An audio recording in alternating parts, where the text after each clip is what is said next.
Como diz o provérbio chinês, que você viva em tempos interessantes, e sempre parece que algo interessante acontece em Israel. Olá, sou Daniel Siman, você está no Straight Up dos estúdios JNS em Jerusalém, Israel. O que está acontecendo agora? Eventos dramáticos como Trump e Netanyahu prometeram na semana passada.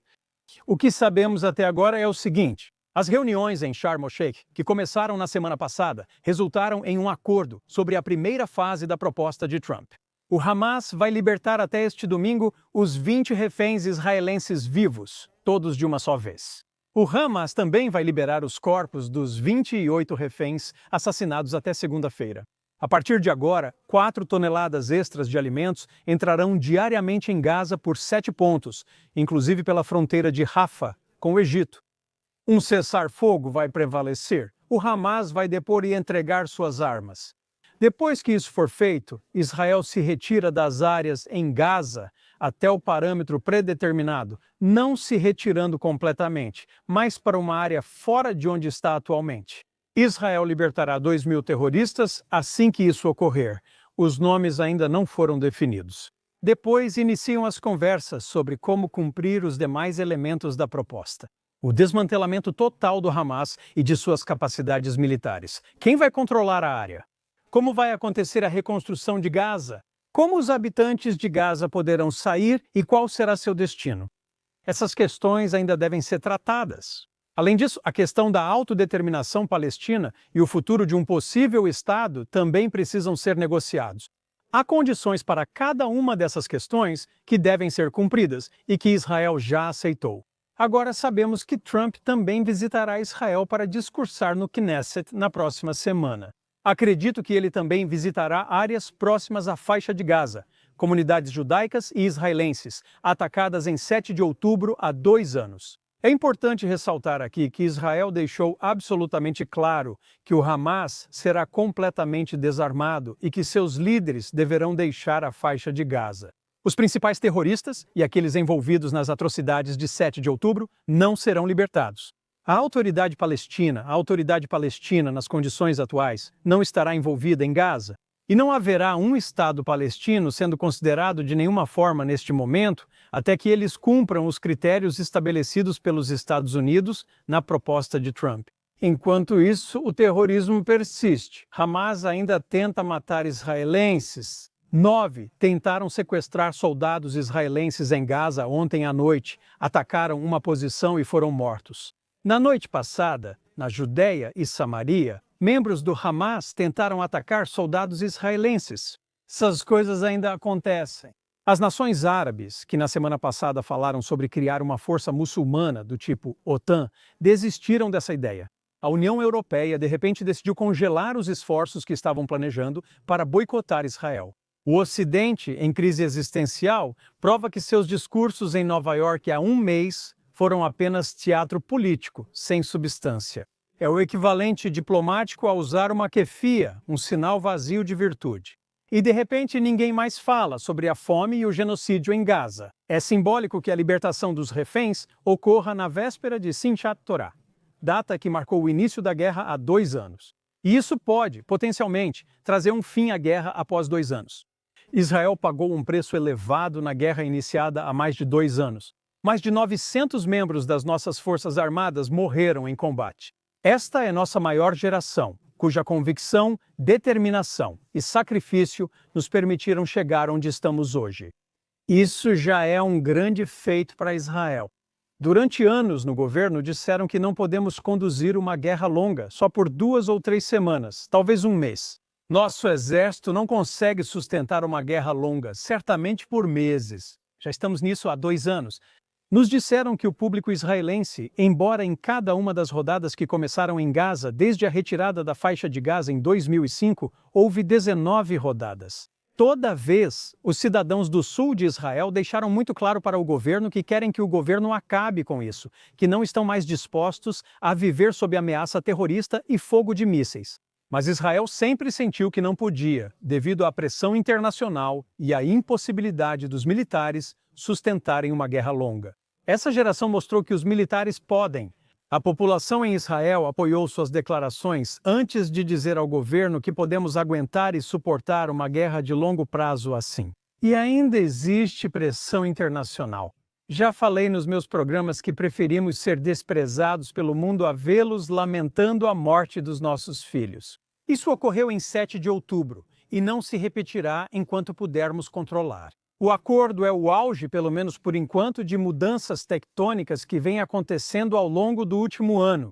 O desmantelamento sistemático do anel iraniano, que tinha como objetivo destruir Israel. Sinwar, Nasrallah, Hezbollah, Síria e as capacidades nucleares iranianas, todos foram neutralizados ao longo do último ano. Ninguém achava que isso fosse possível antes. Tudo isso foi feito com as habilidades excepcionais e capacidades militares e de inteligência sem precedentes do Estado de Israel. Isso culminou na tentativa de eliminar líderes do Hamas refugiados no Catar. A boa notícia de tudo isso é que, em primeiro lugar, os reféns, todos eles, devem voltar para casa no início da próxima semana. Ninguém achava que isso fosse possível nem mesmo há um mês atrás. Isso é monumental. É um momento de alívio, esperança e justiça há muito esperada para todos os israelenses. Todos nós estávamos esperando por eles. Também fomos contidos e reservados em nossa tentativa de destruir o Hamas, porque sabíamos que eles mantinham nossos reféns. A má notícia? Bem, não sabemos sobre o restante, não sabemos o que o Hamas fará a seguir, não sabemos se esse acordo vai se manter. E se a história serve de guia, temos todos os motivos para sermos céticos. Porque nós, em Israel, já passamos por isso antes, já vimos isso acontecer tantas vezes antes. Dezenas de acordos, cessar-fogos, arranjos diplomáticos, seja com o Hamas, os palestinos ou as nações muçulmanas em geral, nenhum deles, nunca, nenhum sequer, foi totalmente cumprido. Volte a 1949, aos acordos de armistício de Rhodes após a Guerra da Independência que os árabes violaram. A retirada do 1957, nós nos retiramos totalmente do Sinai após uma promessa da Organização das Nações Unidas de que protegeriam as fronteiras de Israel. 10 anos depois, participamos da Guerra dos 6 Dias e a Organização das Nações Unidas saiu do Sinai por pressão do Egito.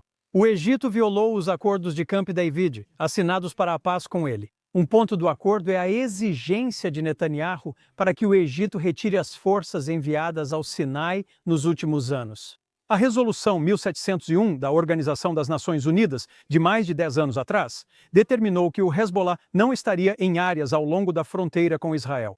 Foi quebrada. A Organização das Nações Unidas não fez nada a respeito.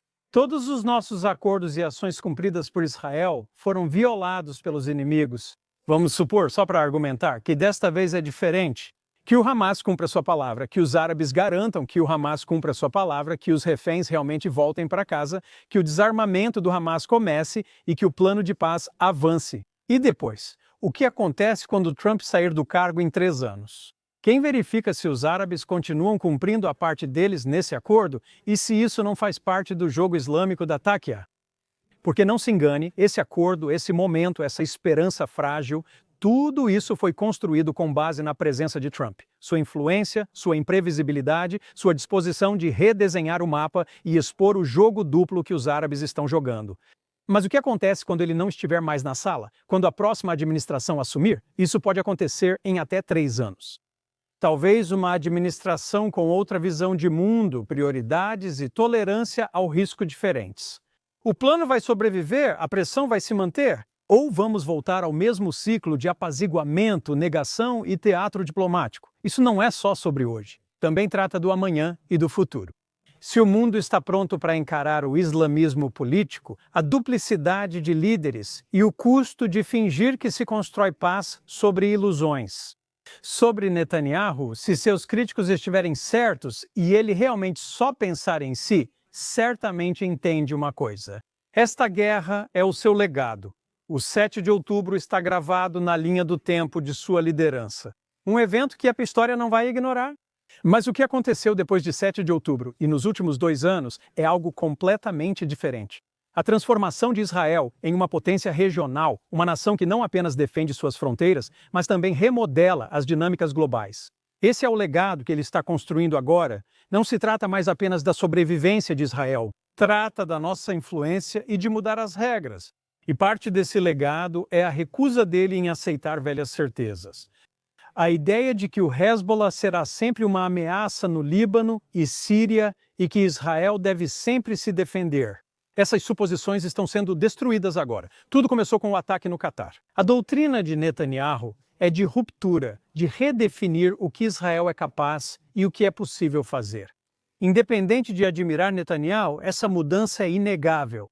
Israel não está apenas reagindo, está liderando, e o mundo está assistindo, como vemos, com todos esperando na fila por esse acordo. Chegamos até aqui por entrar na faixa de Gaza, mesmo tendo sido informados há um ano que não poderíamos entrar em Rafah ou acessar outras áreas. Disseram há poucos meses que não poderíamos entrar em Gaza, mas Israel entrou. E também, quando tentamos eliminar a liderança do Hamas no Catar, ainda não sabemos quem deles foi removido ou não. Mas mesmo isso, quando nos disseram, isso está prejudicando a soberania do Catar, isso causou uma grande mudança nas atitudes dos árabes. Um amigo israelense de Ashkelon, Moshe Jan, publicou nas redes sociais observações relevantes sobre como o que ocorre aqui também se aplica à comunidade internacional. Ele afirmou que 7 de outubro de 2025 não foi só uma data que marcará um ponto de virada na história de Israel e do povo judeu. Foi mais que um dia de terror. Foi um dia que revelou as falhas da ideologia global, o viés da mídia e a fragilidade da complacência ocidental. Yahya Sinwar, o ex-líder do Hamas, em seu cálculo brutal, não devastou apenas Gaza. Ele não destruiu apenas as vidas e as comunidades do seu próprio povo. Ele acabou com a ideia de que o islamismo político poderia coexistir pacificamente na ordem global. Suas ações causaram o fim do cerco a Israel e, mais profundamente, a queda do domínio ideológico da Irmandade Muçulmana no Oriente Médio e além. Fragmentando sob pressão. Hamas, falido militar e moralmente. O Irã sofre internamente, lutando para garantir água, eletricidade e dignidade básica aos seus cidadãos. Assad não está mais na Síria, está envenenado, isolado e se mantém no poder com apoio estrangeiro. Mas aqui está a reviravolta. Sinwar não previu isso. A maioria silenciosa ao redor do mundo começou a se agitar. Não os políticos, não os especialistas. Cidadãos comuns. Pessoas que nunca tinham prestado atenção ao Oriente Médio, de repente se viram diante de imagens grotescas, protestos vulgares e uma narrativa da mídia tão distorcida que parecia manipulação psicológica.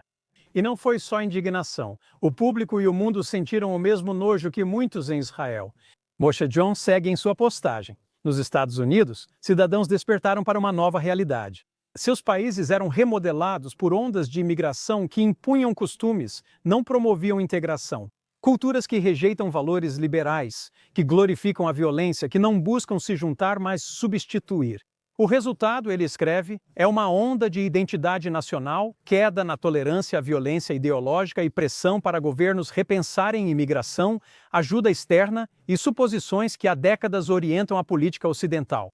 As máscaras do Islã político, como a hijra silenciosa e a taqiyya, foram removidas. O que resta é o rosto cru de uma ideologia que busca dominação, não diálogo. E agora o mundo está entrando em uma nova era, de clareza, de limites, de determinação pública para não recuar às ilusões do passado.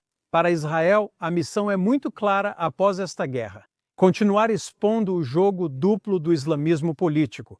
Mostrar ao mundo que essa não é apenas a nossa luta, é a luta do mundo também. Porque a ameaça não é regional, é global. Moshe Jon, meu amigo, escreve sobre Sinwar.